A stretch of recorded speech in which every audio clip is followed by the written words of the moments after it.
Hey guys, Loman02, currently recording the finals of CSM 4 point something. This is our Christmas event, and we're giving out a set of VMA power. Both players in the finals here, Socanelas and Stsung, have decided to split. However, the winner will get Black Lotus, Ancestral Recall, Time Twister, and Mox Ruby. The loser, the remainder of the power, 9 cards. So, who is favored here? I do think right now Stsung is. She is on less cards, but if this Dark Confidant is not answered relatively soon, or Socanelas does not get some aggressive cards of his own online. Okay, there we go. That's actually what he needed to have happen, but now they're at card parity, and she's able to draw once off of it. Now, she has the threat. My estimation of his hand is he likely has 4-drop Planeswalkers. Now, her power draws generally are going to include Natural Order, so I think she is favored. That's not definitive. Nothing. All right, so she has some reactive cards, and I feel like probably a Natural Order in hand. I think here we're probably going to see a 4-mana Planeswalker come down, likely Gideon or Elsbeth. Possibly a Johnny killing. Yeah, there's Elsbeth. I was pretty sure it was going to be a double white one, just the way he sequences mana here. Normally you wouldn't sequence your only red source if you had a Johnny in hand or Vampire Aristocrat.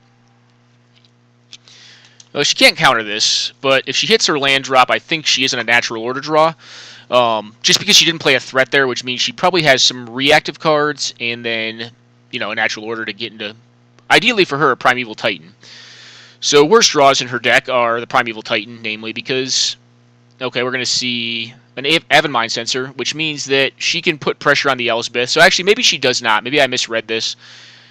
I still think you attack if you have that card. This could be what? A Johnny. Okay, well, a Johnny's going to allow her to kill the Elsbeth. I think here you probably just bolt the soldier out of the way because you don't want to leave behind a blocker, and then just go, to the wall on the Elsbeth and put him back on 4 lands and 3 cards in hand with nothing on the board. Whoever gets ahead generally stays ahead in this matchup. It's attritional. And the reason I say I think Stsung is favored is because she does run cards like Natural Order in her deck, which I think will favor her. What is his best drop right here? I think another 4-mana Planeswalker. Maybe it's Gideon. Yeah, Gideon. Okay, she has a double Planeswalker hand. The Gideon is still kind of in peril right now, though. Like, when you're playing these Planeswalkers, if you don't have, cards like Knight of the Reliquary or Servant of the Conduit down to kind of chump and buy you time, then you generally tend to be in a bad place. If she has removal for this Knight ally, then I think she'll most assuredly push it out of the way. And what does she do now? Probably taps down the Sacred Foundry. If she has removal, I think she will use the removal on the Knight here. And it seems likely that she may, unless she had a very landed draw, but she skipped a land drop, so she's been drawing lands off the top and has 2 live cards in hand.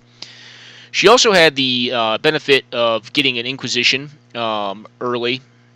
Taps the white mana. I think I would have gone for red. I mean, obviously the Verdant Catacombs can fetch for red. Taiga, Stomping Grounds, Badlands, Bloodstained, or not Bloodstained Mire, whatever the 2 damage, the shock Badlands is. I always forget that card's name.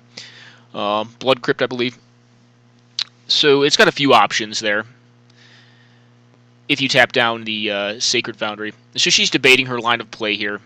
If she has removal, I think it does make sense. Well, she also has possibly better knowledge of Socanelas' hand. But I think you want to get the Gideon off the table because that forces him to be reactive and kind of be on the back foot, especially being at 12 life.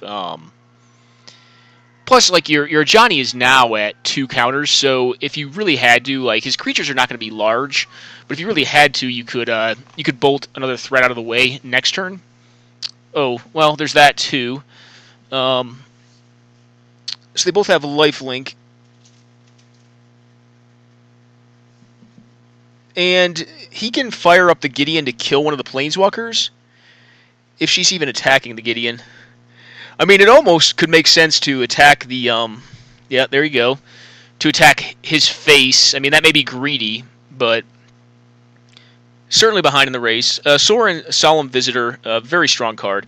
Now, you kind of see her get the start, off of the Bob and the Inquisition, where she's able to stop his early aggression, his early threats, and then when his Planeswalkers come out, they tend to be a little more irrelevant. Alright, so Sorin's going to die, which I think I'm fine with if I'm her. And at some point, she could have a hexproof Fleece Mane Lion. Casale Pride Mage, not the best. Alright, we're just dumping the hand now. That seems like what's going on. So she may have to bolt here. One card, though, so we kind of debunked our theory that it was natural order, although it felt like it when she missed that land drop. So she's drawing land every turn. Bolts the birds out of the way. I think I may have almost been willing. Fatal Push would be a good draw for him, but I may have been willing to attack in and allow him to trade, and then just save the Ajani. All right, she's got a 4/4 hexproof. The Ajani the Gideon is gone, and she has quite a sizable backswing on the next turn with the Raging Ravine as a 4/4. Him at 7, and a hexproof indestructible Fleece Mane Lion. What gets through this? Not much. With her at 28 life, I think it's going to be a tall order for him, especially only being on 4 lands. Really, his top deck needs to be land and a spell. It needs to be split card like land spell, which is not possible. So I think he probably can go ahead and, pack it in here, which makes sense.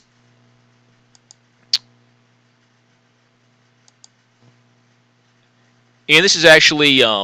So Stsung is paired up here. Mathematically, she was an X1 player, but mathematically, she paired up into the finals. Socanelas and Michelle Wong, who were the 2 undefeated players going into round 4, had to play it out one more round paired down.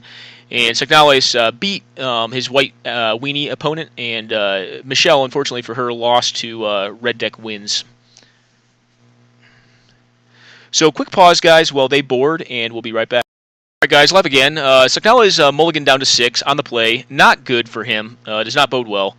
You ideally want to keep a 7 in the mirror when you're actually paired up against this, because neither of these decks really have Stsung does have natural order, but other than that, a lot of them, most of these decks do not have straight up blowout power, where you can just come back from behind, like you could on a blue or a white based control deck, or any other variant of control that has some haymaker punches, kind of like the deck I opted to bring to this tournament, which was blue-white or really Esper Helm control, which wins off of Helm of Obedience and Rest in Peace. So he has his second land, still at 5. What do we have here? Bitter Blossom is actually pretty strong. So that is a card that is very attritional in nature, and it should have an early answer to it. It could win him the game. He's obviously going to be taking damage off it as well, but the blockers are actually pretty relevant, and being able to chip away for, 1, geometrically increasing each turn is pretty good. So let's see what she has in retort. She could have Dramoka's Command. She could have, if she has more land, she could have Abrupt Decay. There are a couple things that do it here. Did she keep a greedy one? Possibly. Okay, no, she didn't keep a greedy one. She just kept a slower one. But she's going to have a ton of mana next turn. If he has red mana and Arc Trail, that's a beating. I don't know if he plays Zealous Persecution in his deck. Although, I think I would do it if that's the only option I had. But it's not the best. Alright, looks like it may be. No, it's going to be Tidehollow Sculler, which is actually very strong here. Allows him to get her best card or whatever answers, his cards most effectively. Yeah, Blossom's not a fun one to fight, especially in the mid-range matchup. It's a very strong card. Alright, so what does she have in hand? A Gideon and some other nonsense. And he takes Arc Trail. Interesting. Well, I guess the Gideon is pretty bad against the Bitter Blossom, but it's going to buy her some time, and it could possibly get in some damage here. Because the Tidehollow Sculler can attack. If he has the mana, he could fire up the Manland and do 3 to the Gideon if she doesn't block. The other thing he's going to be worried about is the backswing of this Raging Ravine, which, if he just goes all out, she could send with... Alright, so he cannot activate the Shambling Vent. If he has, an Elspeth again, no, just a Knight. Knight is extremely strong, but I don't think it's what scares me the most if I'm her. The worst would be a Planeswalker right there, because Planeswalker backed up by Bitter Blossom is pretty damn good.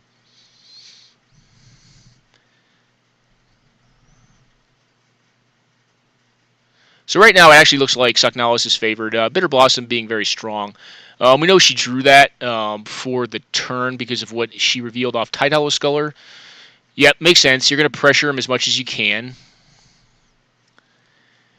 because she needs to hope that she can either get like a hasted threat or something that can beat through these fairy rogues and do some damage so that eventually he loses to his own Blossomer. Ideally, he does.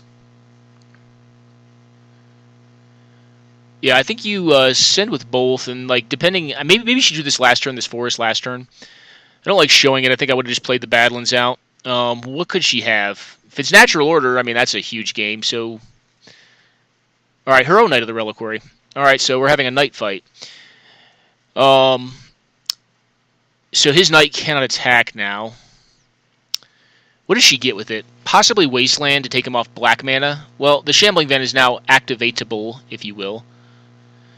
I doubt he fires it up. If he has an answer to the knight, he probably uses it. There's a Garruk, which is that's a big combo with Bitter Blossom. So I guess I'm going to swallow my words. I said that there's not a lot of good combos in this deck, and actually I don't like this line that he's taken because now he's going to be boxed into. So I think if I were him, I would probably just hang back and try to set up the Garruk ultimate on the following turn with the Fairy Rogues, because that's like pretty darn close to lethal. It's a pretty huge swing. Yeah, so here. The Beast is interesting to me, so we don't know what she drew for the turn. She just played her Badlands. We know she has Plateau and City of Brass in hand. Actually, she has nothing in hand. No, she doesn't have Plateau in hand. I'm dumb. So she has X plus City of Brass with the ugly art. And what is it here? All right, we're firing them all up and getting in there. Try to attrit the board. He, of course, can make this Knight of the Reliquary a 4/4 by utilizing or by destroying the Savannah and finding a Wasteland, which he may do. And put now he won't actually here. I mean, he can find the Wasteland and just destroy the Raging Ravine, which is only going to make her knight bigger. So I guess it's not per se great. All right, we put the Elves of Deep Shadow in front, and what is this going at? All right, Garruk, and he's not blocking. He's going to find the Wasteland.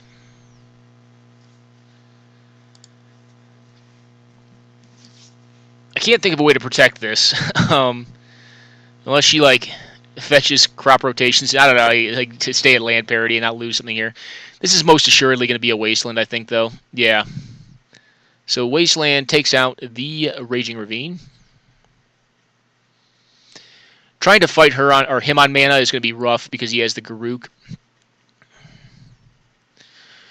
What are her live draws? So actually, one of her very, very live draws is going to be the card Zealous Persecution. If she draws that, she can turn this game around pretty handily. Just win a lot of blocks. All right, Voice of Resurgence. That's a good card. Assume you just untap here, and if you wanted to, you could activate. Yeah. Untap.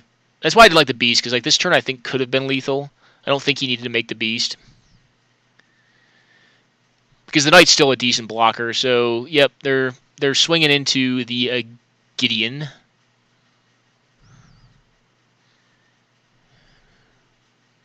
I assume you fetch here, because like, the worst thing is drawing land.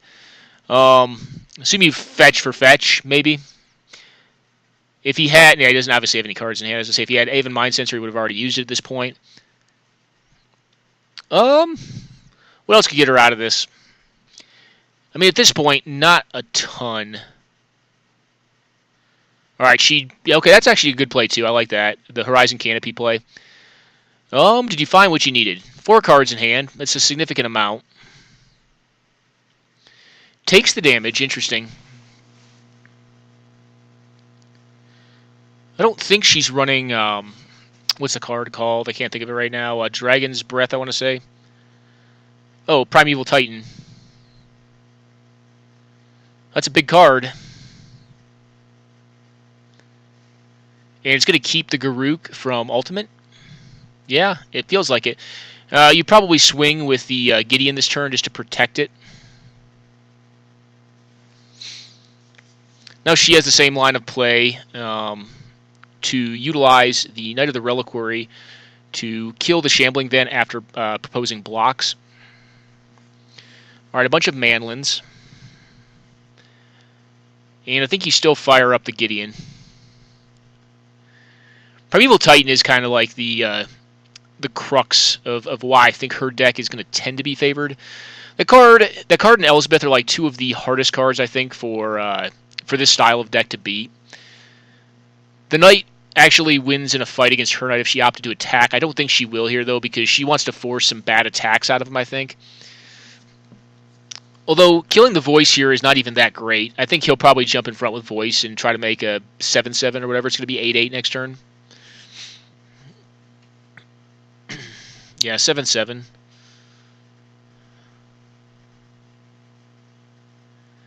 I mean, she actually, at this point, still has like a Zealous Persecution draw, which would be pretty bad for him. Because it would kill so much of his stuff. The Elemental could get, beat in combat.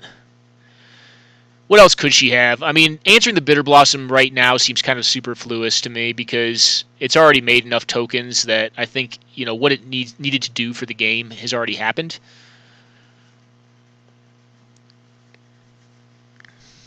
Probably see a chump on the Elemental.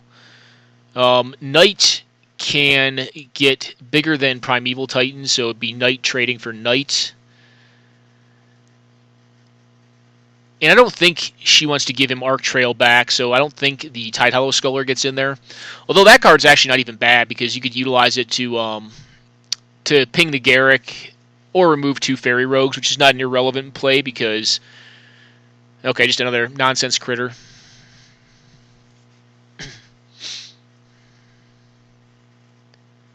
Alrighty, so what's the play?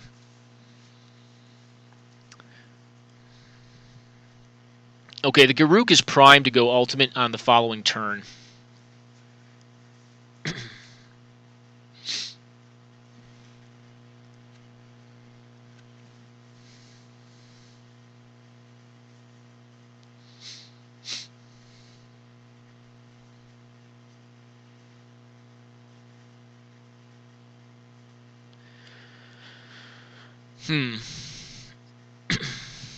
Okay, if she's just going to attack with the tokens, interesting.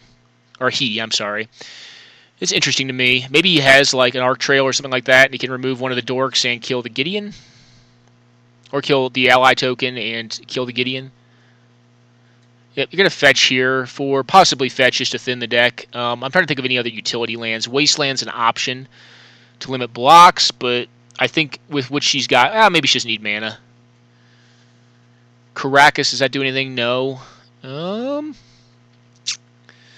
be just another man land, but I think she just gets a fetch land here to thin the deck out because like the last thing she wants to draw right now is mana. I think she runs 35 or 36 mana sources in the deck. I'm sorry, lands in the deck. Okay. Well, what is the top deck here?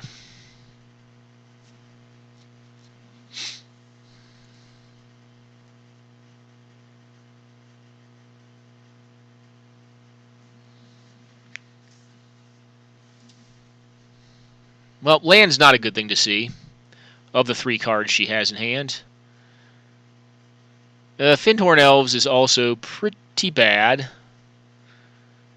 They're creating a 2/2. And do you attack with the Primeval Titan to get more lands out? I almost think you may want to here. Okay, no, she just concedes it. Alright, yep. Bitter Blossom OP. Did the job there.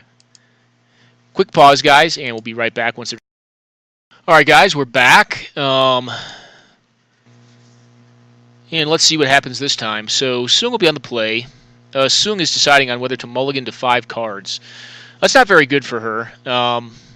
But, then again, Socanelas mulliganed to 6 last time, just as she mulliganed to 6, and was able to get there.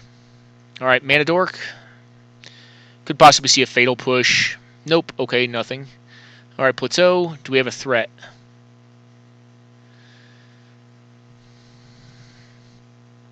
What threat does she have here? Possibly Fleecemane Lion again. Maybe Casale.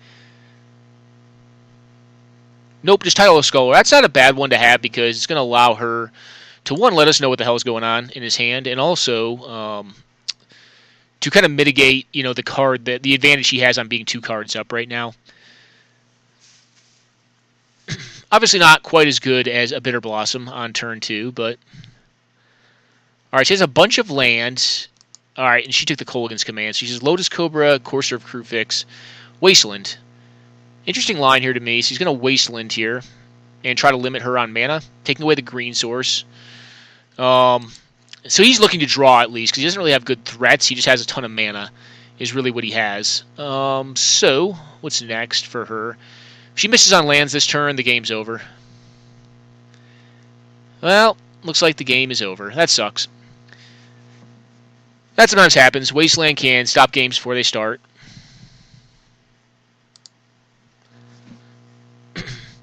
And basically anything that he draws in his deck he can cast this turn if she doesn't have an answer to Lotus Cobra, just due to the fact that he's going to be at 5 mana off of these 2 fetch lands. Up to 6 the following turn. Fetch lands in Lotus Cobra, well, if you're not familiar with it, they're extremely busted. I think you just make, if you didn't draw this turn, then you just make the green mana and play out the Courser to see what your top is.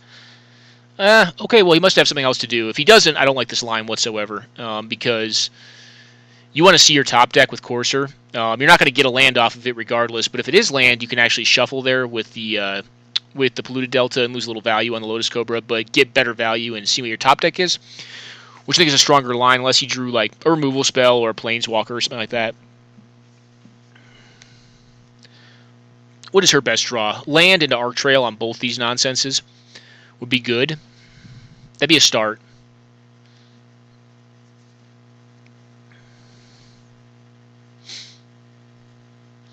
Yeah, I mean, Siege Rhino is pretty good. Yeah, that's a strong pull.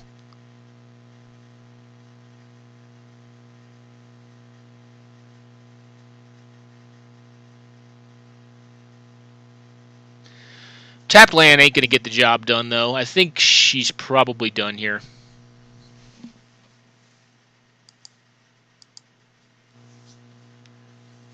We're going to see Courser come down. Makes sense. And what's his top deck? Anafenza. She's pretty strong. Possibly just leave the land in hand unless you have something else relevant to cast. Anafenza should lock the game up pretty quickly, though. Alright. Well, maybe he has a Mana Dork or something like that. Although, I think if I'm him, I would prefer to draw the Anafenza as opposed to shuffle it away. I guess you could always get lucky and get something better, but Anafenza seems pretty damn good when you have your opponent's back up against the wall here. I think you take here.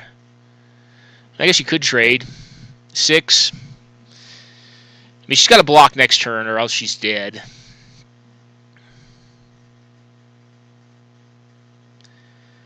Okie doke. Well, Siege Rhinoceros can get blocked here. That doesn't feel great, though. Free Shambling then off the top. I think you take it. Make the mana. Yeah, this game has become academic. And actually, I wouldn't even shuffle that Garruk away. The Garruk is actually pretty awesome here. Yeah, this is an unfortunate game. A mulligan into a landlight hand, getting wastelanded. Kind of sucks to watch, but it's a thing that can happen in the game of Magic, and sometimes, you know, that's what you get. I was hoping for a more climatic finals, but it is what it is. Yeah.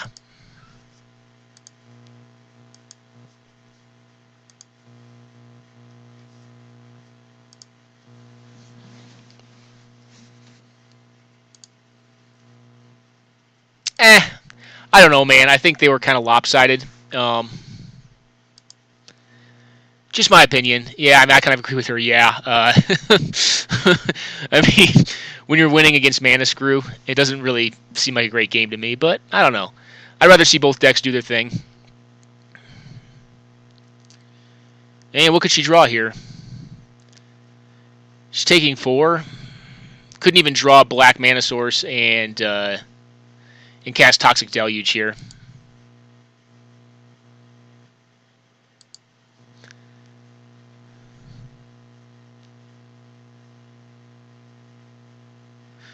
Alrighty. Well, that's the event, guys. I may or may not put this up. This is kind of anticlimactic and kind of boring to watch. Take